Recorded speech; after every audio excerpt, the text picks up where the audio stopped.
Hello hello. आप सभी का नमस्कार। आज हम सभी यहाँ पे एक विशेष अवसर पर उपस्थित हुए हैं।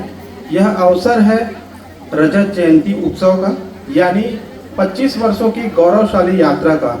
इसी रजत जयंती उत्सव के अवसर पर मैं राहुल पवार, संरक्षण अधिकारी संस्थागत देखरेख, जिला बाल संरक्षण इकाई, महिला बाल विकास विभाग से बाल संरक्षण, बाल अधिकार के मुद्दों पर आप लोगों को जानकारी देना चाहूँगा। जिसमें सबसे पहले हम ये देखते हैं कि प्रत्येक 18 वर्ष से कम उम्र के बच्चों को व्यक्ति को हम बच्चा कहते हैं। ये परिभाषा ली गई है UNCRC से। संयुक्त राष्ट्र सम्मेलन पे इस पे आयोजित एक सम्मेलन हुआ था जिस पे ये परिभाषा ली गई थी।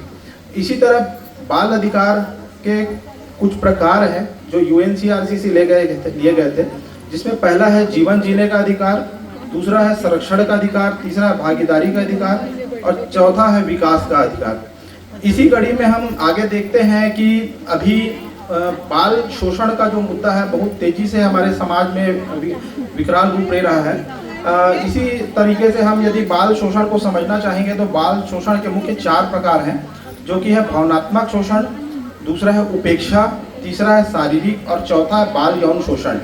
बाल यौन शोषण जो हमारे समाज में अत्यंत ही विकराल रूप में अभी उपस्थित है। देखा जाए तो भारत में 53.40% बच्चों ने किसी न किसी प्रकार से यौन हिंसा उनके साथ होने जाने की जानकारी दी गई है। इसमें भी एक महत्वपूर्ण आंकड़ा आप लोगों के सामने रखना चाहूँगा।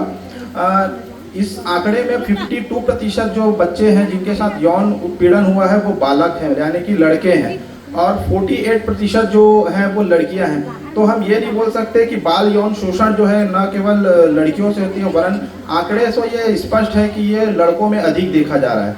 अच्छा, बाल यौन शोषण हम क्या समझते हैं? बाल यौन शोषण एक अधिक शक्तिशाली व्यक्ति के द्वारा एक यौन संतुष्टि के लिए एक बच्चे का उपयोग करना, ये बाल यौन शोषण की परिभाषा है।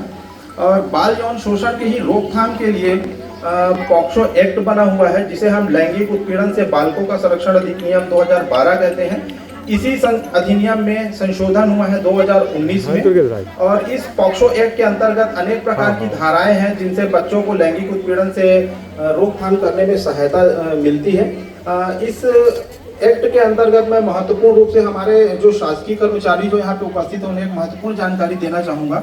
इस अधिनियम के अंतर्गत एक रिपोर्ट न करने की शास्ति है, अर्थात आप समझ सकते हैं रिपोर्ट न करने की शास्ति से तात्पर्य यह है कि आप लोगों के समक्ष यदि कोई भी ऐसा प्रकरण आता है जिसमें आप लोगों को यह जानकारी होती है कि इस बच्चे के साथ लैंगिक उत्पीड़न या लैंगिक शोषण हुआ है, तो उस लैंगिक हमले या लैंगिक शोषण की आप लोगों को तत्काल जानकारी दिया जाना अति आवश्यक है। इसके लिए आप 1098 या नजदीकी थाना पे संपर्क कर सकते हैं। आप लोगों को इसी संबंध में मैं एक केस की जानकारी देना चाहूँगा कि एक सिरगिट्टी में एक ऐसा ही मामला हुआ था जिसमें पुलिस के द्वारा एक एक कड़ी को पूछा जाता है कि बच्ची से ही पूछा जाता है कि बच्ची से कि आपने किस को इसकी जानकारी दी गई है, किस समय पे जानकारी दी। तो एक ऐसा इंसिडेंट हमारे साथ हुआ जिसमें कहा गया कि हमको इस शिक्षक से जानकारी मिली, फिर 2-3 पहले एक शिक्षक को जानकारी मिली, तो इस तरीके से वो सूचना छनते हमारे पास 4-5 दिन में हमारे पास आई। तो ये मजिस्ट्रियल रिकॉर्ड होता है जिसमें बच्ची से एक एक जानकारी पूछी जाती है हर एक समय में कि उसने किसको जानकारी दी। तो एक शासकीय कर्मचारी होने के नाते आप सभी से रिक्वेस्ट करता हूँ कि इस पॉक्सो के अंतर्गत यदि लैंगिक उत्पीड़न की किसी भी बच्चों के साथ आपको जानकारी होती है तो तत्काल देना सुनिश्चित करें। पॉक्सो के अंतर्गत रिपोर्ट न करने की शास्ति जो है धारा 21 के अंतर्गत अपराध की श्रेणी में आता है, जिसमें 6 महीने तक की सजा और कारावास का भी प्रावधान है। इसी तरीके से बच्चों के शोषण, और जैसे आपको सड़क में घुमंतू बच्चे, भीख मांगने वाले बच्चे लिखते हैं, तो जिले में हमारे पास 1098 की टीम उपलब्ध है जिनके द्वारा इस तरीके के बच्चों को रेस्क्यू किया जाता है, रोकथाम किया जाता है। इसके साथ ही बाल विवाह में आप सभी का सुपरवाइजर जो यहाँ मौजूद है उनका भी एक विशेष महत्व है, जिसके तहत अभी आप लोगों को अधिसूचित किया गया है बाल विवाह प्रतिषेध अधिकारी के रूप में, जिसमें आप लोगों का एक महत्वपूर्ण काम है कि अपने अपने क्षेत्रों में जो भी बाल विवाह के मामले सूचना आपको प्राप्त होते हैं उसका आप एक डायरी में रजिस्टर रखें, रिकॉर्ड रखें, क्योंकि कभी भी इस संबंध में आप लोगों से जानकारी प्राप्त की जा सकती है। इसके साथ ही इस बाल विवाह रोकथाम के लिए हमारे जिला बाल संरक्षण इकाई से जिला बाल संरक्षण इकाई के कर्मचारी, चाइल्ड लाइन 1098 के कर्मचारी और पुलिस विभाग से आप लोगों को पूरा इस संबंध में समन्वय मिलेगा, ताकि जिले में बाल विवाह रोकथाम की संपूर्ण कार्यवाही की जा सके। इसी तरह बाल विवाह रोकथाम के लिए कुल 40% गाँवों को बाल विवाह मुक्त ग्राम पंचायत घोषित किया जाना है। तत्संबंध में आप लोगों से भी एक विशेष अपेक्षाएं हैं कि इस संबंध में आप आवश्यक कार्रवाई करेंगे। और हमारे जिला बाल संरक्षण इकाई में मुख्य रूप से हम 2 प्रकार के बच्चों के लिए काम करते हैं। पहला है विशेष देखरेख एवं संरक्षण की आवश्यकता वाले बच्चे और दूसरा है विधि से संघर्षरत वाले बच्चे। तो इन दोनों प्रकार के बच्चों के लिए हमारे जिले में किशोर न्याय बोर्ड, जो कि विधि से संघर्षरत बच्चों के लिए, और देखरेख एवं संरक्षण की आवश्यकता वाले बच्चों के लिए बाल कल्याण समिति जिले में संचालित है।